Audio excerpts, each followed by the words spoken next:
हम सब ने बचपन से एक बात सुनी है, जल ही जीवन है। पर क्या हो अगर जो पानी हम पी रहे हैं वो असल में हमें जीवन नहीं बल्कि धीरे धीरे, बहुत धीरे धीरे बीमारियों की तरफ धकेल रहा हो। आज हम पानी के उसी गहरे विज्ञान को समझने वाले हैं जिसे हमारे पूर्वज तो जानते थे, पर हम मॉडर्न लाइफस्टाइल में कहीं भूल चुके हैं। ये सवाल सुनने में थोड़ा डरावना लग सकता है ना, लेकिन सच तो ये है कि आज हमारी पानी पीने की कुछ आदतें इसे एक हकीकत बना रही हैं।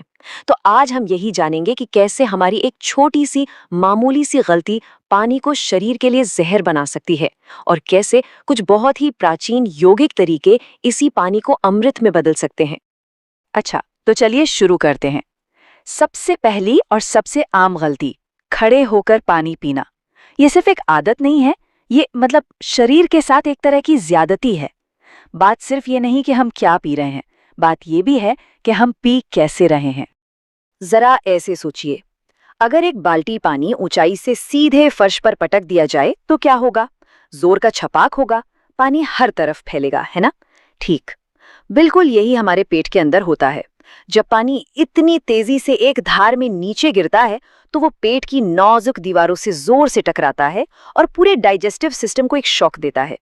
और इसका असर सिर्फ पेट तक नहीं रहता, नहीं, पानी इतनी तेजी से गुजर जाता है कि हमारी किडनियों को उसे ठीक से फिल्टर करने का मौका ही नहीं मिलता। नतीजा, शरीर की गंदगी ठीक से बाहर नहीं निकल पाती और सारा बोझ बेचारी किडनियों पर आ जाता है, जो आगे चलकर पथरी जैसी दिक्कतें पैदा कर सकता है।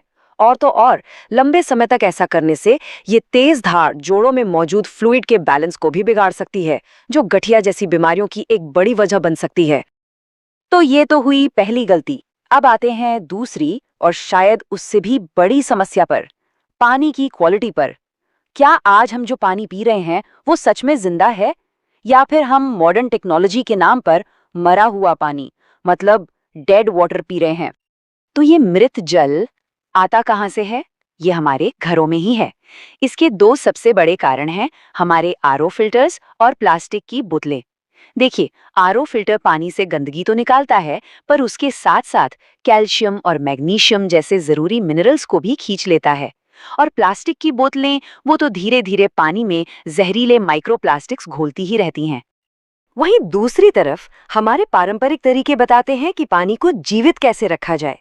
तांबे या मिट्टी के बर्तन में रखा पानी न सिर्फ मिनरल्स को बचाए रखता है, बल्कि उसे नेचुरली अल्कलाइन और एनर्जेटिक बनाता है। जबकि आरओ और प्लास्टिक का पानी उसे एसिडिक और, सच कहूं तो, बेजान कर देता है। जब पानी, जिन भी रोगियों का जन्म समय या जन्म माह अग्नि या प्रचंड अग्नि का है, या फिर उनको पित्त की शिकायत है, मतलब उनको गैस एसिडिटी बहुत बनती है, उन सभी लोगों के लिए तांबा भी एक जहर है। इसका विशेष ध्यान रखें, क्योंकि आपको सोशल मीडिया पर हर जगह सिर्फ कॉपर में पानी पीने की बड़ाई मिलेगी। अब हम पानी के सबसे गहरे और शायद सबसे हैरान करने वाले रहस्य की तरफ बढ़ रहे हैं।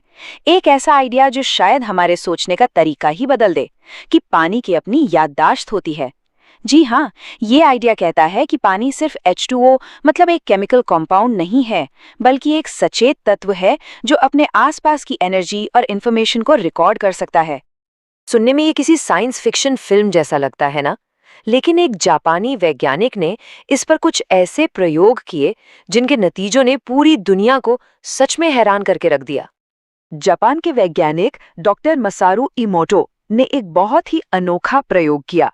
उन्होंने पानी के कुछ नमूनों को अलग अलग माहौल में रखा। कुछ पानी को प्यार और प्रार्थना भरे शब्द सुनाए और कुछ को नफरत और गुस्से भरे शब्द। इसके बाद जो सामने आया वो सच में अविश्वसनीय था। नतीजे चौंकाने वाले थे। वो ये दिखाते हैं कि हमारे विचारों का असर कितना गहरा होता है। जिस पानी को गालियां दी गई, उसे जमाने पर उसके क्रिस्टल्स टूटे फूटे और बदसूरत थे, लेकिन जिस पानी को प्यार और प्रार्थना के शब्द सुनाए गए, उसके क्रिस्टल्स हीरे की तरह खूबसूरत और परफेक्ट शेप में थे। अब एक पल के लिए उस प्लास्टिक की बोतल के बारे में सोचिए। फैक्ट्री के शोर से लेकर ट्रांसपोर्ट के तनाव और दुकान की धूल तक, उस पानी ने अपने सफर में कितनी नेगेटिव एनर्जी सोख ली होगी। जब हम वो पानी पीते हैं तो हम सिर्फ पानी नहीं पी रहे होते, हम उस सारी नेगेटिविटी को भी अपने अंदर ले रहे होते हैं। तो इन सारी समस्याओं को जानने के बाद सवाल ये उठता है कि इसका हल क्या है? तो अच्छी खबर ये है कि योग और आयुर्वेद हमें साधारण से पानी को अमृत में बदलने के बहुत ही सरल लेकिन पावरफुल तरीके सिखाते हैं। आयुर्वेद में क्या आप साल के 365 दिन एनिमा ले सकते हैं? यदि नहीं तो आजकल जो आपको सोशल मीडिया पर हर जगह सुनाई दे रही है ना कि सुबह उठते ही 1 लोटा ग्लास 2 जग पानी पीजिए, इससे बचिए, क्योंकि आप इससे अपनी आंतों को जाने और अनजाने में घायल कर रहे हैं। क्योंकि जैसे आप साल के 365 दिन एनिमा नहीं ले सकते, ऐसे ही बिना जरूरत पानी भी ना पिए, इसका ध्यान रखें। कभी जानवरों को पानी पीते हुए देखा है? कोई भी जानवर गट गट करके पानी नहीं पीता, वे हमेशा धीरे धीरे चाट चाट कर पीते हैं। जब हम भी घूट घूट करके पानी पीते हैं तो मुंह की एल्कलाइन लार हर घूट के साथ पेट में जाती है और पेट के एक्स्ट्रा एसिड को शांत कर देती है। इससे एसिडिटी और बदहजमी जैसी समस्याएं जड़ से खत्म हो जाती हैं। ये सबसे आसान और सबसे शक्तिशाली योगिक तकनीक है। बस पानी का ग्लास हाथ में लेना है, उसे 10 सेकंड के लिए देखना है और मन ही मन उसे धन्यवाद देना है। कहना है, जीवन देने के लिए धन्यवाद।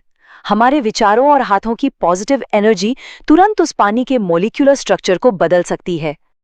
तो ये पानी जब भी पिएं तो हमेशा ध्यान रखें कि पात्र का सही चुनाव करें, जैसे मिट्टी का घड़ा जो कि गोल होगा और प्रस्थ तनाव 0 रखेगा। साथ ही साथ प्लास्टिक और तांबे जैसी घातक चीज़ों से बचें। पानी हमेशा घूट घूट कर और बैठ कर पिएं। बिना प्यास बिल्कुल पानी ना पिएं, और जब भी पिएं तो लोटे से मुंह लगाकर या ओक से मुंह लगाकर बैठकर ही पिएं। इस नजरिए से अगर देखें तो पानी सिर्फ प्यास बुझाने की चीज नहीं है, ये इंफॉर्मेशन का एक कैरियर है। हर एक घूंट हमारे शरीर की करोड़ों कोशिकाओं तक एक संदेश, एक मैसेज लेकर जा रहा है। बीमारी की या सेहत की, तनाव की या शांति की, ये चुनाव पूरी तरह से हमारा है। अगली बार जब पानी का ग्लास उठाएं तो बस ये याद रखें कि हम सिर्फ पानी नहीं पी रहे, हम अपने आने वाले कल को, अपनी भविष्य को पी रहे हैं। यदि उपरोक्त जानकारी आपको अच्छी लगे तो दूसरों तक इस वीडियो को अवश्य पहुंचाएं, और साथ ही इस पंचतत्व चिकित्सा सिद्धांत को पूरा समझने के लिए महीने में होने वाले 2 दिवसीय प्रशिक्षण से अवश्य जुड़ें। धन्यवाद।